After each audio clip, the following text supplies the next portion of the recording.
Hello and welcome back to another episode of FTB Sky Factory 2.5. My name is Twin Minds, and today is another day of dimensional travel. As you can see here, I have resituated my machines in hopefully a more logical manner here. I've inset them into the wall just to save up a little bit of space here. So what we've got here is a separate ME system with a single drive to store all of the dimlets. As you can see here, I've gathered quite a few dimlets from traveling around. And all of these drives are just 4Ks because they don't need to be very big. They just need to be able to hold a lot of different types of items. And then this is just another link to my other system so I can quickly craft up some stuff without running around all over the place. This is a brief little setup to export all of the unknown dimlets into here to research them and then import them back into the network. My primary network is hooked up with a storage bus underneath here. See, like so, and it is set to store all known dimlets and unknown dimlets in this storage, or in this interface, which throws all of the dimlets that come into my primary system into the subsystem. So while I'm traveling, I can just dump stuff in my ender pouch, and it will get sucked up in my primary system, and those dimlets will go into the secondary one without me having to worry about it. So that was just a handy little peace of mind thing, so I could easily have all my dimlets stored and accessible. Now what you may notice here is I have some dimlets in my inventory here ready to go because I've got a dimension plan that I kind of want to build. But I wanted to show you these manuals here. RF Tools does have a pretty extensive manual taking you through all the different components of the mod, kind of in pretty good detail actually. And this one covers all of the rest of the machines, that kitchen sink type mentality that I was talking about. All of the different stuff that this mod can do is covered in here. The other one purely covers all of the aspects of the dimension creating aspect of it. Teaches you how to do the researcher and the inscriber and the builder. That manual that I really probably should have been reading back in my confusion in the last episode, but that's quite all right. Shards of the World is where it covers all the different shards, and yeah, it really just kind of tells you about all the different stuff. We'll be getting to that in a little bit. One thing I wanted to show you with that, I have 4 dimensional shard ore. These actually, they generally are supposed to spawn in the RF Tools dimensions, but since I've gotten Void, I haven't had any world for them to spawn in. But those dimensional huts, when they spawn in the world, they generate terrain directly under them, all the way down to the void. And what you get in that little tiny block column of terrain is the potential ores that could have spawned in that area. So I would be getting coal and iron and all that stuff, and very rare chance of these dimensional shards. So since I'm getting tiny little half-chunk blocks of terrain, there's a very minimal chance that I'm going to get dimensional shards. So, they exist. I have a couple of them, not nearly enough to do anything useful, so I'm still going to have to get more. And I did manage to luck out, and I got the dimensional shard ore dimlet. I'm very happy about that. Even though it costs an arm and a leg to create and maintain it, I'm still happy I got it because that means that I can move forward with the rest of the stuff that the book is asking me to do. So, before I create that dimension, I want to show you the intentional randomness of this mod. What we've got here is the dimensional inscriber, where I created my dimensions. This is the first dimension that I created that was just void, had nothing else in it. If I were to put another empty dimensional tab in here and store, let's call this test 1. If I hit store, look at that. It's ID 2, which is the same as my previous one, same RF cost, and this one already has power in it because this is the exact same dimension. It is the exact same dimension. So that is actually how you can recreate your links to your dimensions if you were to accidentally destroy these tabs. You could just put in the same dimlets, in this case 0 dimlets, and hit store, and you get the exact same dimension back. So with that being said, if you hit the extract button, you get back whatever dimlets you put in there. In this case, 0 dimlets, so I didn't get anything back out of it because I put nothing into it. But now that I've got my empty dimension tab, I can make something more exciting. Notice I did call it test 1. If I go over to the dialing device, that dimension is now called test 1. So it renamed the entire dimension. This here is a separate name that you can get if you put your dimension in here, give it a name, and restore it. I don't think you even need to restore it. I think you just give it a name and pull it back out again, and suddenly that name sticks. So it just sticks over here. I don't know the details. I did it once accidentally. I'm not worried about it. Either way, there's names here, there's names here. They should be roughly the same. So let's make that other dimension. What I've got here is, let's go with these two first. I'm going to try for the Magical Forest Dimlet, or the Magical Forest biome, and this is a biome controller. And if you put shift over each of these, this dimlet controls the biomes that are generated, and this determines how the biomes are generated in the world. In this case, a single biome controller is going to create the entire world out of one biome, rather than the varied biomes that you would get in a normal world. So these are the only two that don't make sense to me, honestly. So the way that all of the other things work, if I wanted huge orbs, which I do, I want huge orbs made out of dimensional shard ore. You have to put the type first and then the object. So I'm making dimensional shard ore huge orbs. That's how this whole thing works. You put the descriptor before the item. But in the biome case, you put the controller first and then the biome. To me, that doesn't make sense. If you were following the logical path, it would be biome first, then controller. But that's what everything says to do, so I'm going to do it that way just because. So, Magical Forest biome in a single fashion. Dimensional shard ore huge orbs. Now what I also want is these liquid orbs, but surrounded in glass. So you do that by putting these things here. There's my liquid. I'm going to go with the flux goo because sure, why not?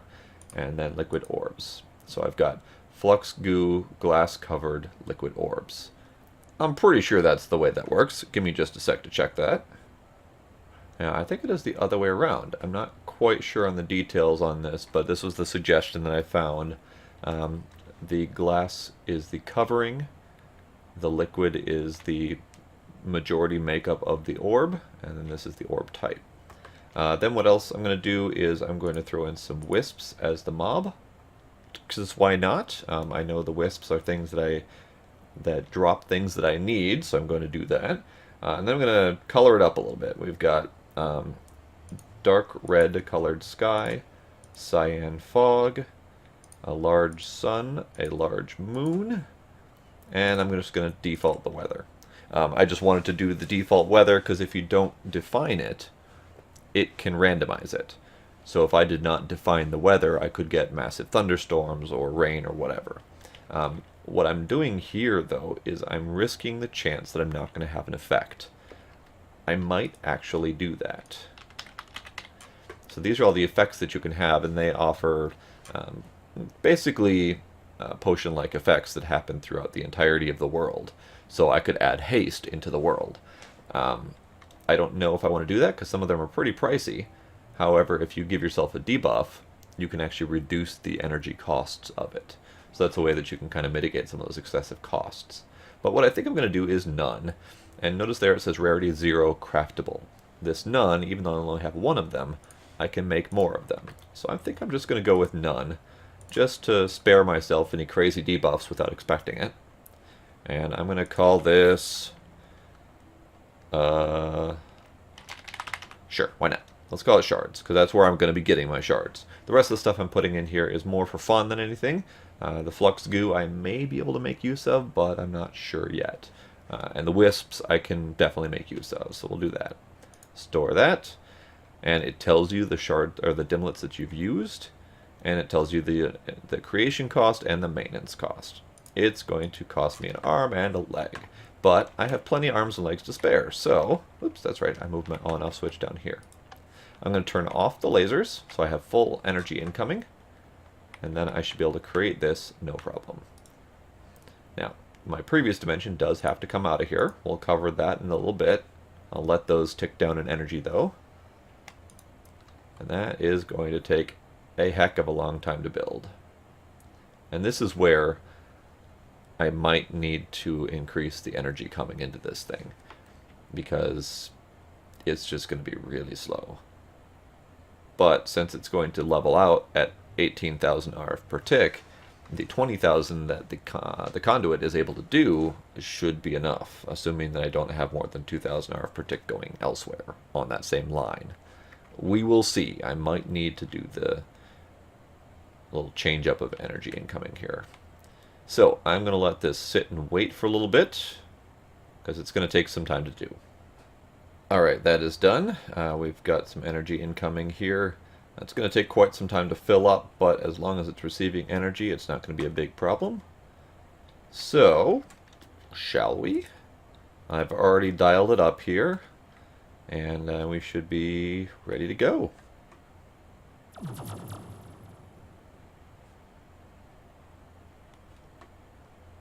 Oh, yeah, that's nice. That's very nice.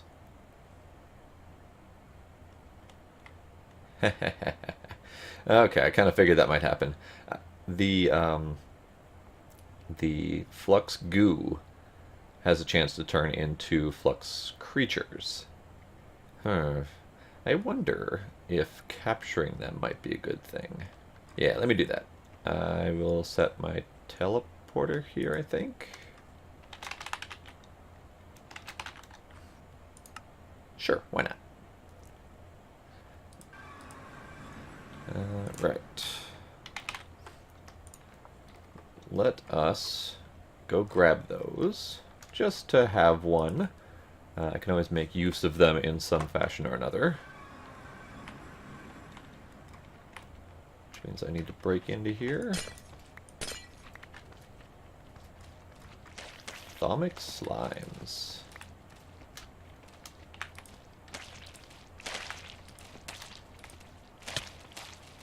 Well, I can't seem to grab it here.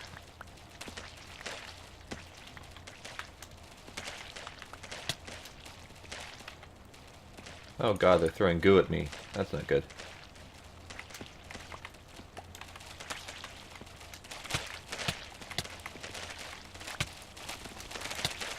I think I got it. Yep, I got it. Alright. Need to get out of there. Because they're throwing crap at me. Did I get it?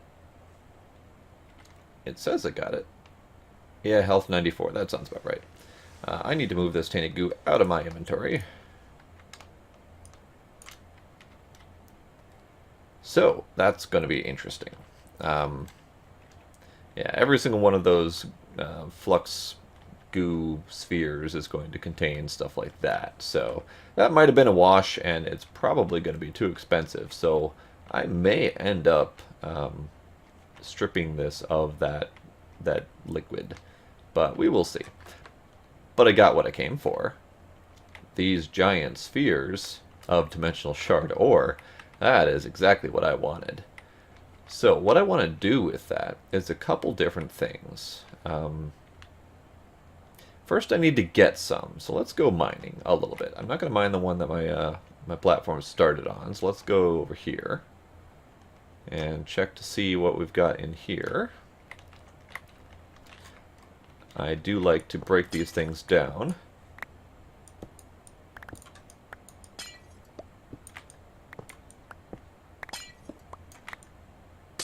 That just kind of lets me realize that I have already been there.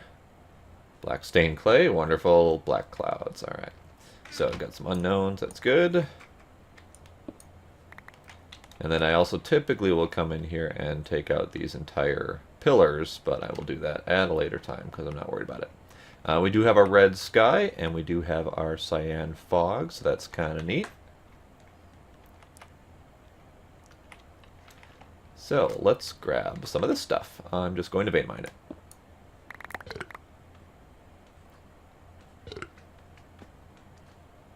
Yeah, that burping noise is the eating because this takes a lot of hunger to do this.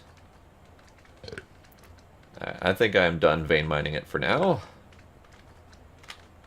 There we go. And all of these slimes are coming from my pick. My pick has the slime tool rod, which adds the slimy effect, which has a random chance to spawn slimes. So that's why that's happening. So I need to dump all of this stuff.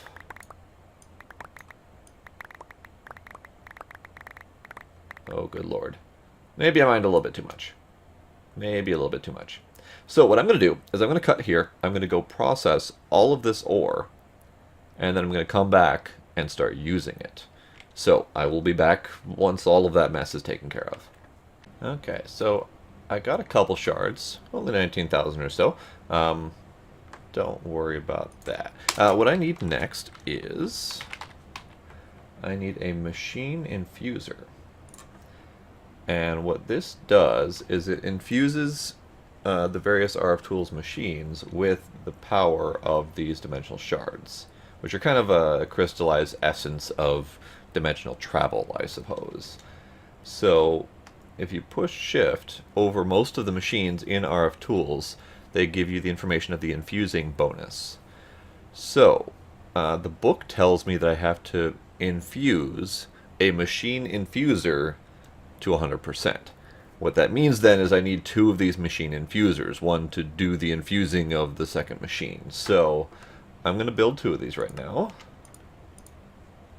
which looks like that is the end of my pre-built thingies there, but I'm not worried about it. So where do I have power? I have power here. I'll put it here, because why not? So to do this then, I need to have the shards. And I do believe it is somewhere in the neighborhood of 256 shards to fully infuse a machine. So I think that goes there. That goes there. Alright, well, it's infusing. In this case, the infusion on the machine infuser just reduces the power consumption of the machine. So that's not remarkable, it's still handy. But if we look at the other machines, let's go with the dimension builder. Reduce power consumption and faster dimension creation speed. So that would be handy in the case of the one that I just did before, where it took upwards of like 5 minutes to build the darn dimension. So that's handy. And reduce power consumption, obviously, is very handy for those dimensions that cost 20,000 RF per tick, like I'm currently working with. Not all of them can be infused, but the ones that can. The Dimlet Scrambler I haven't gotten to yet, but if you look at it, reduce power consumption, obviously, and increase the chance of getting better Dimlets. So the Dimlet Scrambler, let's do that quickly while this is infusing. This is the Dimlet Scrambler. See, there's 3 spots here with an output spot there. Well, what this does is allows you to take 3 Dimlets. Let's go with 3 of these Birch Forest Hills Dimlet of rarity 1. So if we take 3 of these and put them in here, this one, we should get something out of it. I don't know what, but we'll get something. And it's another way to get different types of Dimlets. Ooh, so that was actually a pretty good turnout. I put 3 rarity 1s in, and I got in a rarity 3 out. I know that there it goes up to rarity 6, which is very rare, and the best way to get them is by throwing in lower rarities and kind of increasing their rarity like this. So this one gave me redstone ore, which would be great if I didn't already have a dimension that had large spheres of redstone ore. So that's just going to go back in the pile here. Let's see, what else do I have a lot of? Do I have a lot of anything else? I've got large sun, so let's go with that. I've got 3 of these. These are rarity 0, so I'm probably not going to get anything remarkable out of it.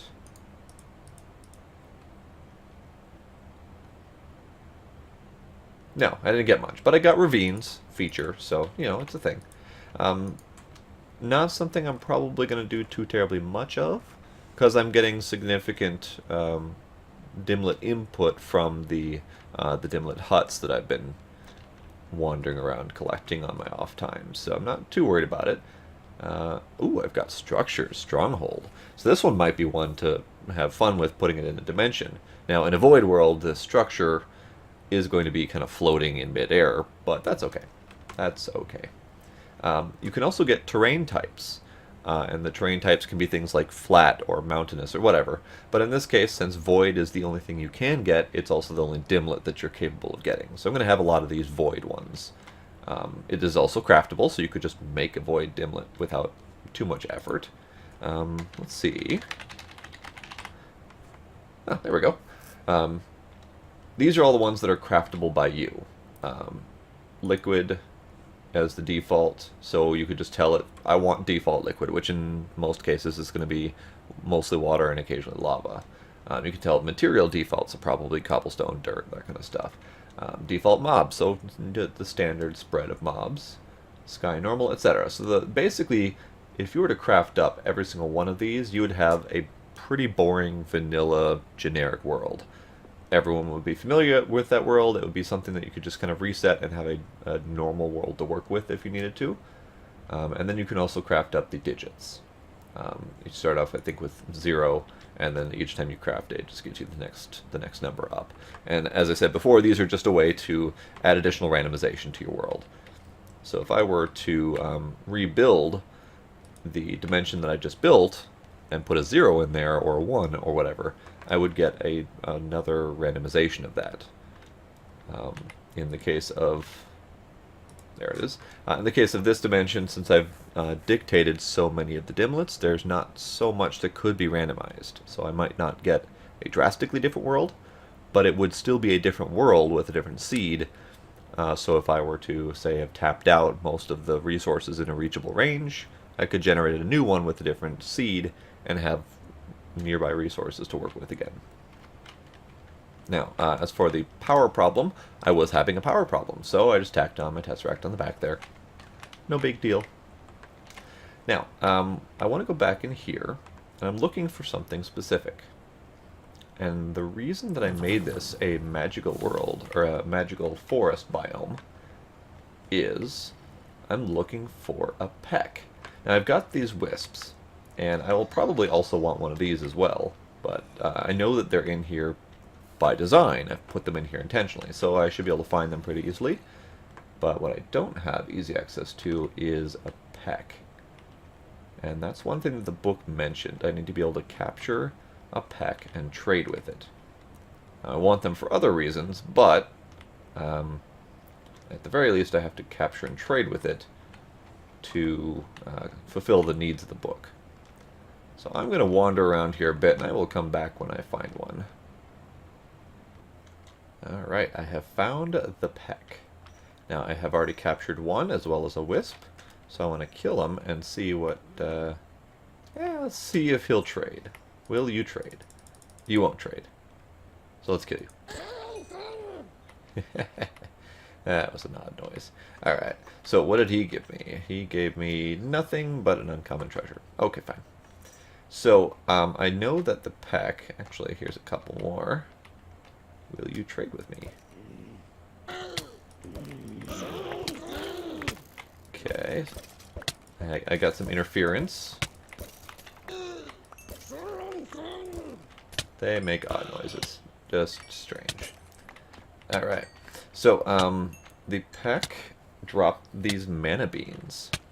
These mana beans can be grown. I'll wait. Ahem. As I was saying, these mana beans can be grown and farmed, basically. And do I have my scanner on me? I do. I do not believe they scan... I thought they did scan, honestly. But I believe what they do is there's a bean for each type of essence. And they count as 1 point of that type. So they can make it for easy crafting in the cauldron and stuff like that. So that's kind of why they're desirable. And there's some other uses for them, I believe, but hey! Hey. Stop it. Those guys do some crazy laser zapping. Not always. I haven't figured out what makes them hostile. They drop the ethereal essence, which are similar to the beams in that there's one for each type, but they count as 2 for each, but they also have 2 of the magical essence aurum. So they're less useful for crafting, but you can use them to cook them down for other things that I haven't actually covered yet. We'll get there when we do a Thaumcraft episode, so just to let you know that I do have those things now. And I believe I'm done in here for now. I will still keep this one around, but I need to stop it from burning all of my energy. So that's one of the things I needed the shard for. So let's go back and make that. So what we're making is an activity probe. This is a nice little device, and I'm going to make a few of them. And ultimately what it does is you put it down in the dimension, and that it will then read that dimension and determine if there are any players in there. And then it will shut down the dimension when no one is there. And that stops it from burning energy. In the case of this one, that's very important, because 18,000 energy, 18,000 RF per tick is a significant chunk of my income. So I need to shut it down when I'm not there. So I'm going to go right back in and pop one of those down. I'll put it right there. Why not? So I'm going to leave again.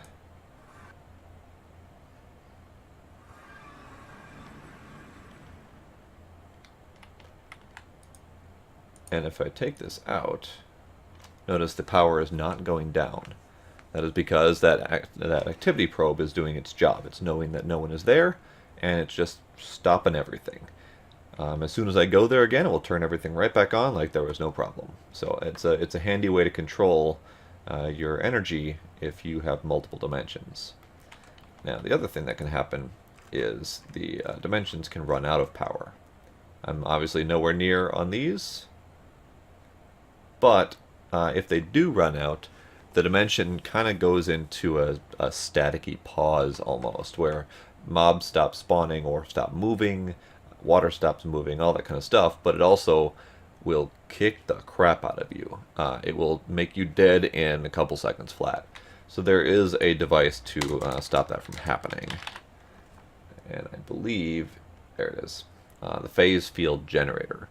As long as this device is on your person in your hotbar and has energy, it will allow you to visit an unpowered dimension without blowing yourself up. It does burn the energy pretty quickly, so you only have I think it's like 10 minutes or so worth of energy to go through that unpowered dimension.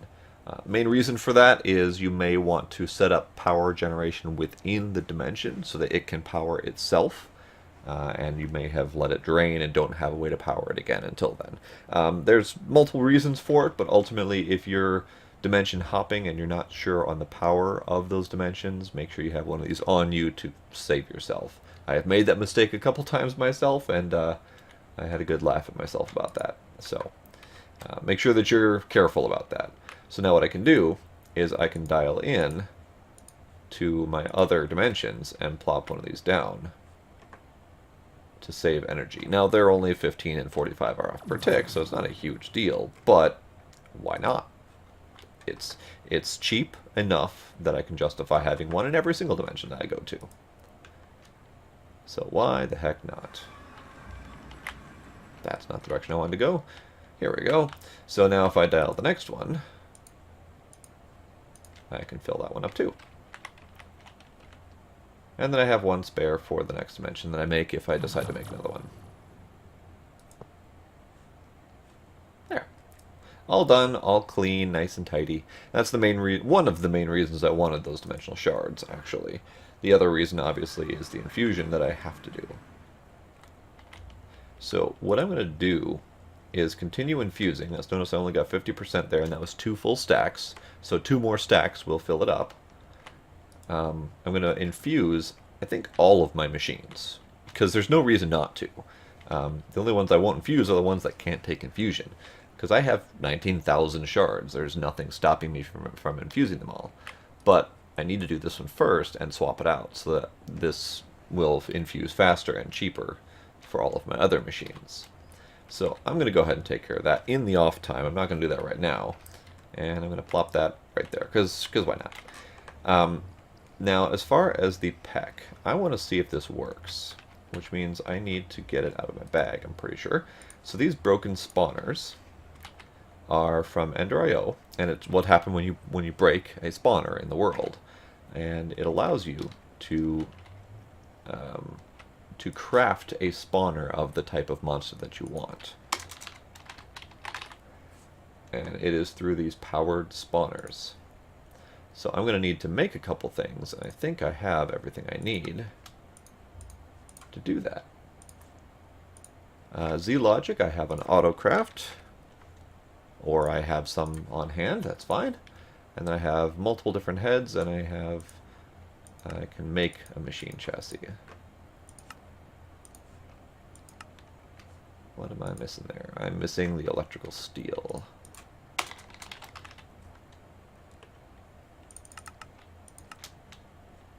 Alright. Now, the other thing I need is a soul binder, which I believe, yes, I have everything I need for that. So the soul binder is that you can take the soul vial and attach it to the spawner. Oh, I'm one shy, there we go. Alright, so I have my powered spawner and I have my soul binder. So now I need to take this and plop it down somewhere so I can use it. Oh, why not right there for now? And I think I will also give it an octadic capacitor. That just helps it go faster. So now I can take, let's see, what's the actual order of this? I need to check on that. So if I want a powered spawner. Okay, it looks like I need to do the broken spawner with the soul vial, so I can do that. Broken spawner and soul vial peck forager. I need 15 experience, which I just hit the button here to use the player experience. There's the reason for this button is that you can feed it liquid XP as well. But I have plenty of experience to work with, so I'm just going to hit that button. And it's going to very slowly craft that up, so I will come back when that is done. Alright, so my peck forager spawner is done. And I went ahead and started up the wisp one just to have it going. Now the only thing that's left to do is to put the powered spawner in with the broken spawner to combine them. And then you pull it out, and boom, you have a powered spawner of peck forager. And all you have to do is supply it with power, and it will get going. So I need to put this down and get it going somewhere. Probably going to do it in the last millennium here. So I'm going to go build something quick and find a place for this, and then I'll be back. Alright, so I've got them spawning, but I don't know what to do with them. I can't right-click on them. They don't interact with me, so I'm going to have to look that up, and then I will cover them in a later episode when I'm doing Thaumcraft. So I'm going to turn this bugger off, and then do away with them. They get kind of angry when you fight them. So that's okay.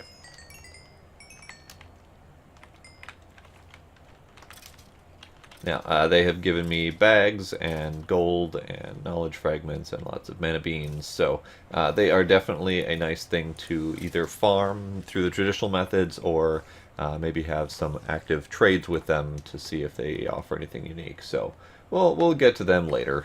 I'm not too worried about it. But I did want to get them done, which is why I had that dimension built in that biome. So I think that covers most of the dimensional travel. There's not much left to do.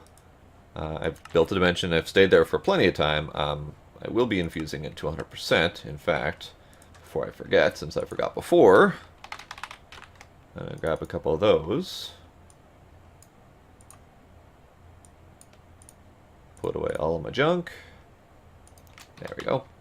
I'm going to get these infusing right now so I don't forget. So I'm going to go ahead and check that off now while we've got it. Use the absorber to create a custom liquid or block dimension. That one is interesting, and I'm not quite sure what I even want to make. Since I'm getting so many of the dimlets through the normal method, I don't know what I would actually want to make. I guess I could try to decide if there's one that I really need, but between the cows and all of my other income, I don't really need anything. There is one thing I can think of that I would want, and in fact, let's try that out. I need to know what it's called again. Absorber. So the absorber, I'm going to go with the material absorber. You can absorb biomes, so if I didn't get a magical forest biome, I could have gone over to my tree over here, which is also under a magical forest biome because it created it, and I could absorb that biome and then have the dimlet for it. The material, liquid absorbers both do the same thing. You put them down next to the type of block that you want to absorb, and it will absorb that block and other blocks near it. The part I'm not sure on is how much material it has to absorb before I'll have the dimlet. So we'll see. And then the time absorber is also interesting. If you want it always to be daytime or always noon or whatever, you just give it a redstone signal around noon in the world. And I think you have to do that 10 times, something like that. And then once you've done it 10 times, you will have the dimlet of that time. So, I need to make that absorber. And I'm going to do the material absorber. It's really cheap.